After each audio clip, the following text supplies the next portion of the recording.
그러면은 지금 일단 여론조사 봤었을 때 한 3명 정도가 거론이 되는데요.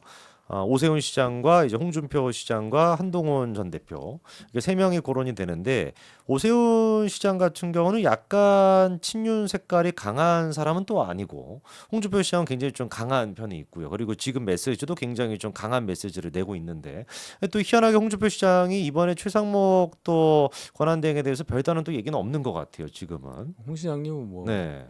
이렇게 아주 자유롭게 들어왔다 나왔다 하시는 분이니까. 줄을 약간 좀 왔다 갔다 하고 있고. 예. 그리고 이제 한동훈 대표도 여론조사 보면은 지금 한 3등 정도로 기록이 되고 있는데 그러면은 어쨌거나 세 사람이 또 경선을 하기는 해야 되지 않겠습니까? 그거는 세 분 다 어. 나온다는 전제죠. 나온다는 안 나올 수도 있다. 저는 상당히 안 나올 분이 많을 것 같은데. 3명 중에서도.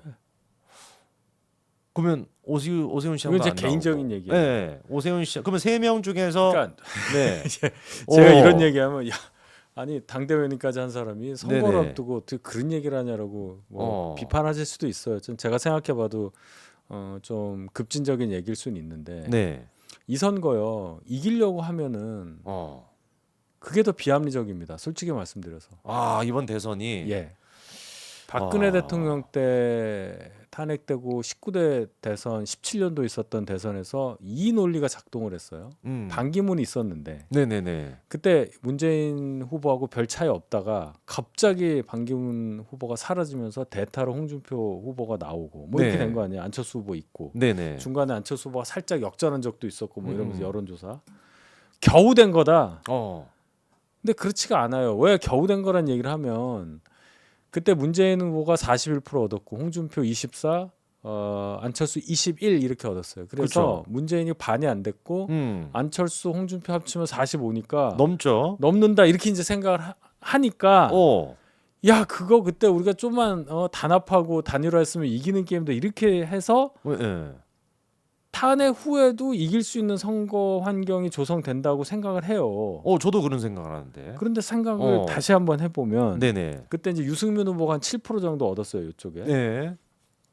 자 예를 들어 단일화를 했다고 칩시다. 음. 유승민, 안철수랑 홍준표가 합쳤어 예를 들어서. 어. 그럼 그 홍준표 후보가 그럼 셋의 합인 52를 온전히 얻었겠냔 말이에요. 그게 이제 산술적으로 그냥 합친다고 되는 게 아니다. 이 산수가 아니란 말입니다. 음. 이 투표는요 완전히 그 선호 투표 조금이라도 좋은 사람 찍거나 아니면 안 찍어버려요. 그렇잖아요. 그렇죠. 투표할 때 그렇잖아요. 찍을 그쵸. 사람 없으면 안 가잖아요. 아니면 뭐 무효표 만들든지. 그렇죠. 그러면 안철수의 그 후보가 얻은 21%가 단일화했다고 해서 다 홍으로 21이 가야 그 말이 맞는 건데 고스란히 안 간다. 절대 그렇지 않을 거란 말입니다. 유승민의 7이 홍과 합쳤을 때 유승민이냐 이걸로 빠집니다. 그래서 제가 지난번에 우리 윤석열 후보랑 안철수 후보 합쳤을 때 게임 끝났네 단일화 끝났네 그게 아니란 얘기예요. 안철수 후보가 5, 6% 정도 얻었잖아요. 네네. 그래서 뭐 거의 다 윤으로 갔다 이렇게 생각했으면 결과 봐요. 0.73%밖에 안 됐잖아요. 그렇죠. 저는 거의 반반씩 갔다고 봐요. 또는 호남 유권자들을 자극해서 더 투표자가 나오게 하거나 이런 효과가 역효과가 저는 있었다고 봅니다. 증명은 못해요. 네네네. 그러나 상당히 들을만한 얘기일 겁니다. 어. 그러니까 만약에 1대1로 됐으면 한번 생각해 보세요. 자 문재인과 홍준표가 자 탄핵을 당한 자유한국당이 낸 후보와 그렇지 않은 야당 후보가 붙었을 때 상식적으로 어떻게 생각이 돼요? 안 되잖아. 그렇죠. 근데 이번에는 어떠냔 말이에요. 이번에 두 번째예요. 이렇게 세게 하는 게 물론 돼야 두 번째죠. 조기 대선 두 번째라는 얘기예요. 네. 그런데 홍준표 씨가 또 나와. 예를 들어서 대잡이야. 그다음에 이번에는 이재명 후보가 독보적으로 계속 쭉 밀고 왔어요. 그렇죠. 당도 완전히 장악을 하고 반기문이라는 다코스도 없어 이제는. 그렇죠. 뭐 한동훈 후보 될 뻔했으나 한동훈 대표 될 뻔 이제 정치권 밖에 있다고 봐야 돼요. 그렇죠. 이제는. 네. 어떻게 이겨요? 그럼 한동훈 후보가 전 대표가 중간에 나 출마합니다. 그걸 어떻게 합니까? 그것도 모르죠. 예. 계기가 있어야 나올 거예요. 그렇죠. 정치를 한다고 했으니까 하긴 할 텐데 그게 이번 조기 대선이냐? 저는 장담 못 한다고 보고 오세훈 시장 입장에서도 나오려면요. 서울시장 1년 반 앞두고 사퇴를 해야 돼요. 사퇴를. 지난번에도 사퇴했는데 예. 또 사퇴를. 사퇴를 하고 후보 경선이 있는 상태에서 되겠지만 후보가 되면은 사퇴를 해야 될 거 아니에요. 그렇죠. 그럼 서울시장 선거를 남겨두고 들어와서 해야 되는데 이기면 오케이. 이겨서 또 서울시장도 본인의 후임이 국민의힘 후보가 당선이 되는 그림까지 그리면 이건데. 그렇죠. 지금 그걸 기대할 수 있는 상황이란 말이에요. 쉽지 논리적으로, 않죠. 상식적으로. 예, 통계를 보든 뭘 보든. 그렇죠. 여론조사도 그럼 그렇고. 어떤 결정을 할까요? 아예 안 나가는. 저는 충분히 가능성이 있다고 봐요. 그 가능성에 대해서. 그러면은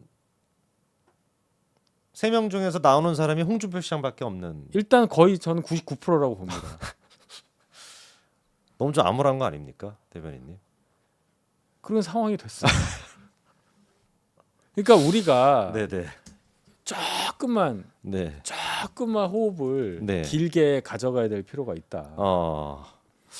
자, 저희가 배출한 대통령도 한번 보세요. 네. 저희 당에서 쭉 정찬분이 아니고 용병이었기 때문에 우리한테 책임 없다. 이게 홍준표 시장의 논리잖아요. 그러니까요.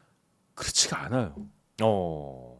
우리가 잘 못하니까. 그렇죠. 잘 못했으니까 너무 허약해지니까 그렇게 된 거 아니에요. 그래서 이겼다고 만세 불렀잖아요.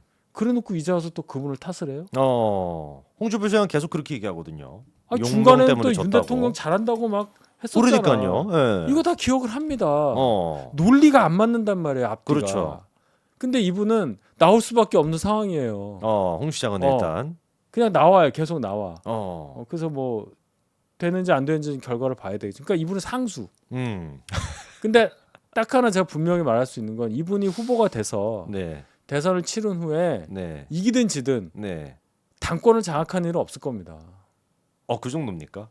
어떻게 대권 당권을 후보까지 장악해요? 됐는데도? 자유한국당 된다고요? 2017년 2017년 5월 이후에 자유한국당이 돼서 다시 전당대회에서 직전 대선 후보인 홍준표 후보가 당대표가 된다? 전당대회를 해서? 네. 그거는 글쎄요. 그거는 저는 아니라고 봐요. 우리가 그게 8년 전이에요. 그렇죠. 8년의 시간 동안 유권자 분포가 완전 쉬프트가 되잖아요. 여기 있던 분이 이렇게 들어오잖아. 8년 동안 얼마나 많은 쌩쌩한 분들이 유권자 군에 편입이 됐을까요? 거의 그냥 500만 명이 넘을 거예요. 네. 그다음에 여기 계시던 분들 몇 분들은 이제 안 계실 거고. 국민 의식 수준 8년. 그 8년 동안. 근데 우리가 자유한국당 노선을 간다? 그 자유한국당이 17년도에 그렇게 대선 지고 18년도 그 트럼프 김정은 싱가포르에서 만나는 그 이틀 후에 다음 날 선거해가지고 지방선거 완전히 폭망하고 홍준표 대표도 쫓겨났잖아요. 그때. 그렇죠. 네. 비슷해요 스케줄이 지금. 그러면 말씀 들어봤을 때 홍 시장은 나오는 건 일단 상수인데 나오면 일단 망할 것 같고요. 그러면은 후보가 돼서 당 후보가 되면 이길 확률이 저는 없다고 봅니다. 저도 없다고 보고. 네. 그러면은 저희가 기대할 수 있는 거는 오세훈 시장 아니면 한동훈 대표 2명밖에 없는 상황인데. 근데 지금 당 환경이 그런 환경이란 말이에요. 완전 산성토양이잖아요. 그렇죠. 산성토양이네요. 네. 어떻게 하죠? 알칼리 역할을 누가 할 수 있죠? 그거는 강제적으로 할 수밖에 없어요. 한번 농사 지어보고 안 되면 바꾸겠죠. 지금은 아직 열매 얼마나 나올지 모른다는 거 아니에요. 그렇죠. 지금 계속 그렇게 가고 있는 거 아니에요. 지금 약간 그러면은 말씀하신 거를 좀 종합해 본다면은 윤석열 대통령에 대한 탄핵 시점이 이번에 일단 헌법재판관이 임명됨으로써 한 4월 달 정도로 지금 이제 거의 뭐 기정사실화가 된 것처럼 지금 그렇게 되고 있고요.